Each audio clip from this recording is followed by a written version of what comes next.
Welcome to another episode of the Microsoft Project series, in which we focus on scenarios and project-based tutorials.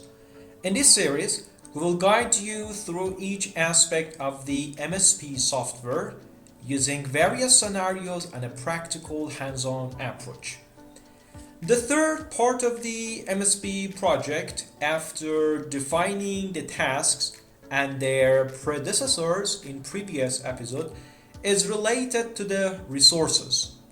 So now it's time to define our available resources using Microsoft projects.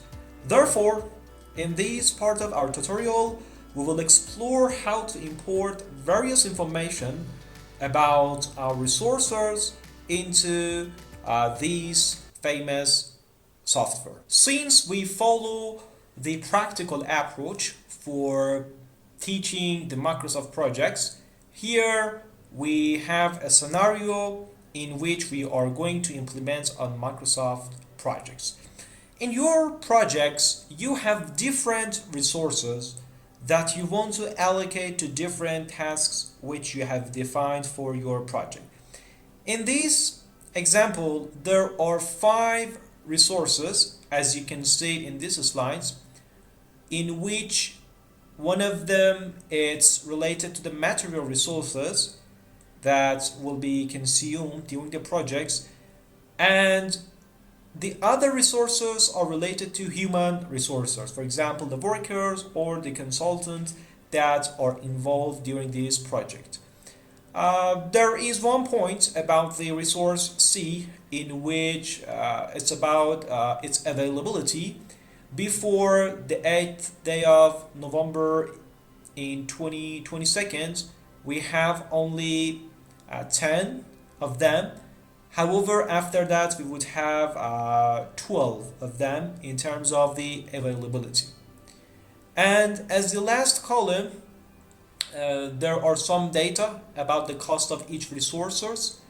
As you know, there are 2 different costs in terms of the standard rate and the over rate. Both of them have been given for each of these sources. However, for the source B, just we have the cost per kilogram, since it is the material resources and not the worker resource. And of course, there are some details in terms of the growth in the cost in which you see in this slide. We are going to see how can we import these kind of details in Microsoft, Microsoft project, and see all the details. And of course, there are some more tips and tricks which we will cover in the next tutorial. So come with me into Microsoft project in order to follow the instruction step by step. This is the view of one sample project that we have in Microsoft project. You may have the other types of project which you know how to import your tasks in terms of duration, predecessors, and draw your Gantt chart. This was the tutorial that we had in previous session. Now we want to see in which part of MSP software we can work with our resource. As we stated earlier, when you right click here, there are different views that you can see. Currently, we are in the Gantt chart view. There is one view which we want to work in this session on it, and that is resource sheet. Since you click on resource sheet, you will navigate a page like this, which there are different fields about your resources. We want to enter our data about our resources in this project exactly in this sheet. So let's get a start by entering the name of our resources. As you know, we have 5 resources: A, B, C, D, and E. in these 5 resources, except the second one, which is a material, which is a kind of source that we consume during our project, the other 4 resources are related to human resource. Actually, their type is work, and they are kind of renewable resources, which we do not consume and which is not finished during our project. Therefore, we put the type of source P as material. However, the other 4 resources state exactly the work type because they are in kinds of human resources in our project.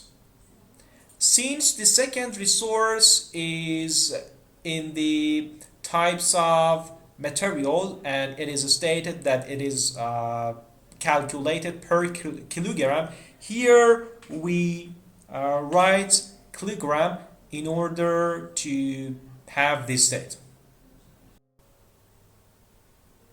If your number in the maximum column is based on percentage, you can change this format by going to the file and option, and there you can change the format of that. To do that, here there is the window that in the schedule you should change these from percentage to decimal in order to convert your percentage number of the maximum column to decimal. Then you click on OK. And after that, you have to see these value in the decimal format. So there is one point about the resource C. As it was presented in the project information, the availability of resource C is going to be under change by the specific time, which is the 8th of November 2022. Therefore, we have to change the availability of resource C in Microsoft project. So the question is that, how can we consider each changing in terms of availability for each resource? To do that, for resource C, you right click and then come to the information, then you OK, and after that this window would be appear for you. As you see, there are different information about your resources. Here we are going to change the resource availability. It is stated that the resource availability is going to be changed by the 8th of the November 2022. Therefore, we come here, we choose the 8th. Up to the 8th of 2022, we have 10 units.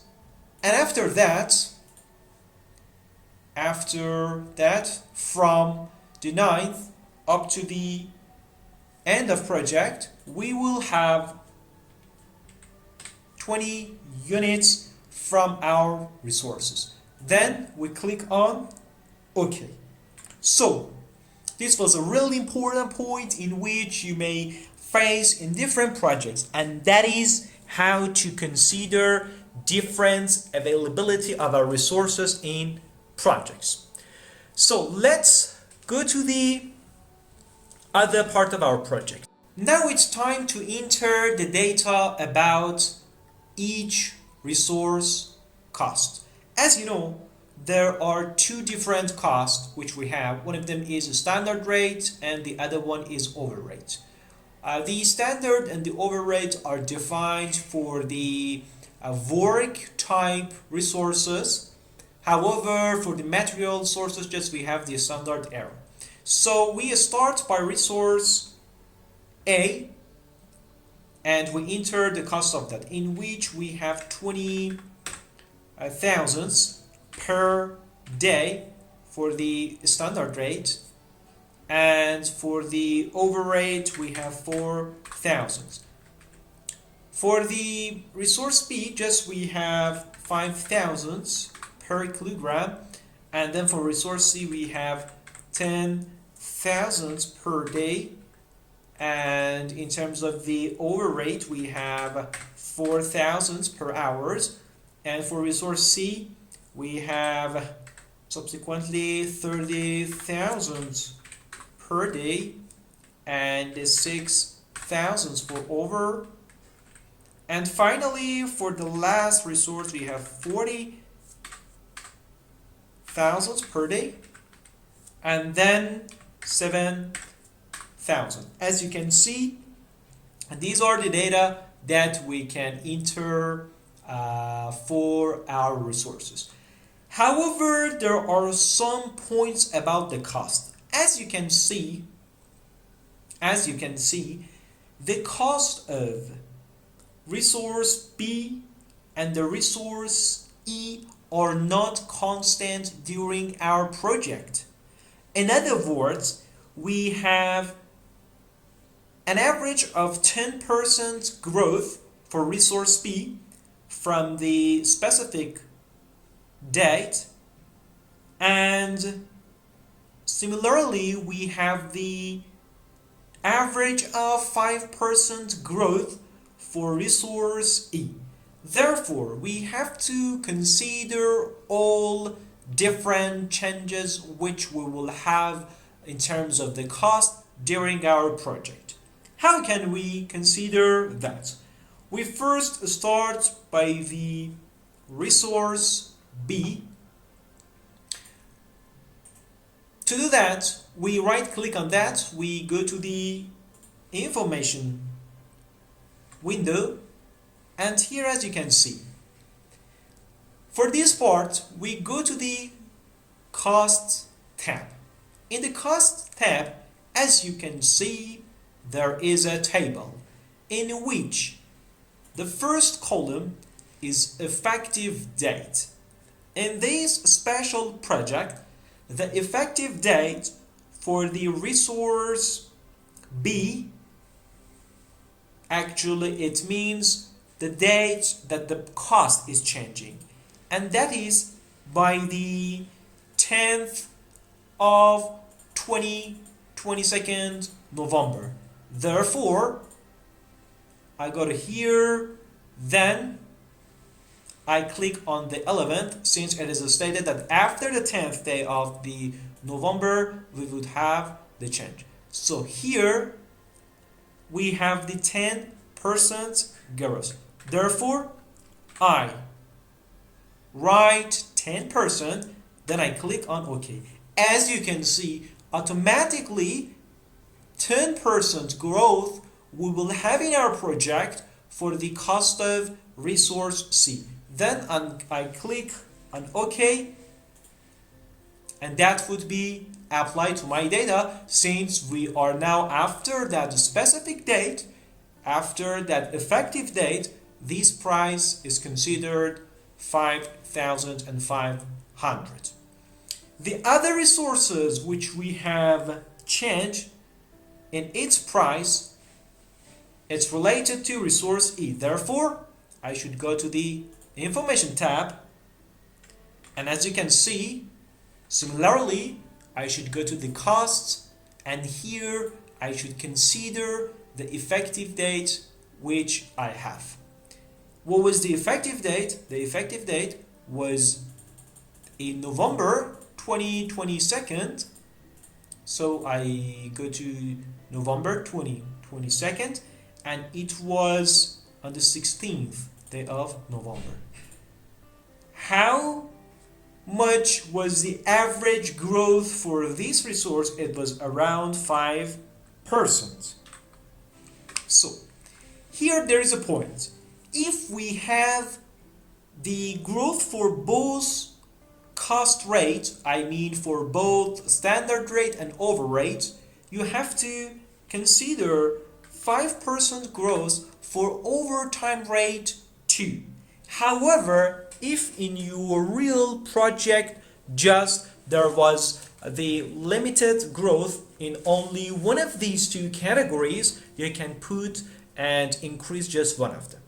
In this project, we consider that we have the average of 5% growth for both of the standard rate and the overage. So then we click on OK.